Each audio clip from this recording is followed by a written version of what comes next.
Hello everybody, welcome to our channel it's all about pathology. आज हम बात करेंगे यूटीआई के बारे में। बेसिकली यूटीआई क्या होता है, यूटीआई के कॉजेज़ क्या होते हैं, यूटीआई के सिम्टम्स क्या होते हैं। चलिए पहले हम ये जान लेते हैं यूटीआई की फुल फॉर्म क्या होती है। कुछ लोग, आप में से कुछ लोगों को नहीं पता होगा यूटीआई बेसिकली मैं कह किसको रही हूँ, लेकिन आज हम बात करेंगे यूटीआई के बारे में, पूरी जानकारी देंगे। बेसिकली यूटीआई का मतलब होता है urinary track infection. Urinary track infection क्या होता है? यह महिलाओं और पुरुषों को होने वाला बहुत कॉमन बीमारी है जो कि उनको फ्रिक्वेंटली होता रहता है। तो फ्रिक्वेंटली होने के क्या चांसेस होते हैं कि इनको हो जाता है? तो जनरली क्या होता है, जब हम बाहर का अनहाइजेनिक तरीके से टॉयलेट यूज़ करते हैं या कई बार हम टॉयलेट को होल्ड करके रखते हैं तो उसके कारण भी हमको यूटीआई होने की काफ़ी संभावना होती है। अनहाइजेनिक तरीके से इंटरकोर्स करना, अनहाइजेनिक तरीके से टॉयलेट यूज़ करना, ये सारी चीज़ें यूटीआई के होने के काफ़ी चांसेस बढ़ा देती है। सो बेसिकली यूटीआई अगर हो गया है तो आपको पता कैसे लगेगा कि आपको यूटीआई हो गया है? तो यूटीआई होने के बहुत से सिम्टम्स होते हैं। अगर आपको यूटीआई हो जाता है तो बहुत से आपको ऐसे लक्षण हैं कि देखने को मिलेंगे जिससे आप कंफर्म कर सकते हैं कि आपको यूटीआई हो गया है।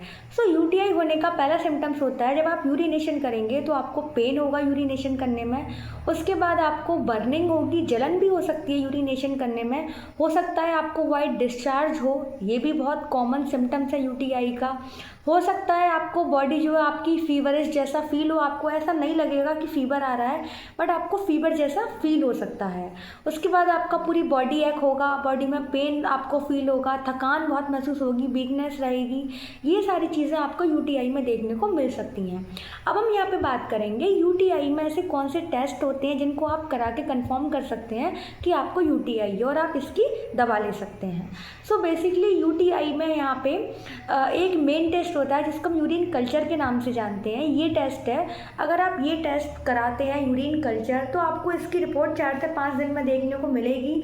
साथ ही में आपको उसमें ये लिखा होगा कि कौन सा बैक्टीरिया है जो कि सेंसिटिव है या फिर रेजिस्टेंट है।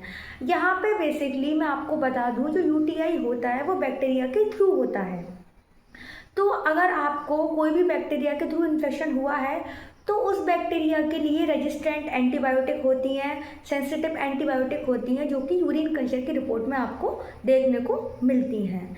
सो ये सारी जो है यूरिनरी जो ट्रैक इन्फेक्शन होता है, ये कल्चर इसके लिए एक अच्छा टेस्ट होता है यूरिन कल्चर। ये आप करा सकते हैं, ये आपको किसी भी लैब में 400 से 500 रुपये का टेस्ट हो जाता है। आप ये आसानी से करा सकते हैं, इसकी रिपोर्ट 4 से 5 दिन में आती है। अगर आपको कोई ऐसा सिम्टम्स है, जैसे कि मैंने आपको बताया ऐसे लक्षण है या आपको इस तरह की दिक्कत हो रही है, तो आप इस टेस्ट को करा के कंफर्म कर सकते हैं और आप आसानी से इसकी दवाई चला सकते हैं। बेसिकली एंटीबायोटिक ली जाती है, जो एंटीबायोटिक होती है वो 7 दिन या 14 दिन चलती है और आपका यूटीआई ठीक हो जाता है। उम्मीद है आपको वीडियो अच्छी लगी होगी। Thank you for watching.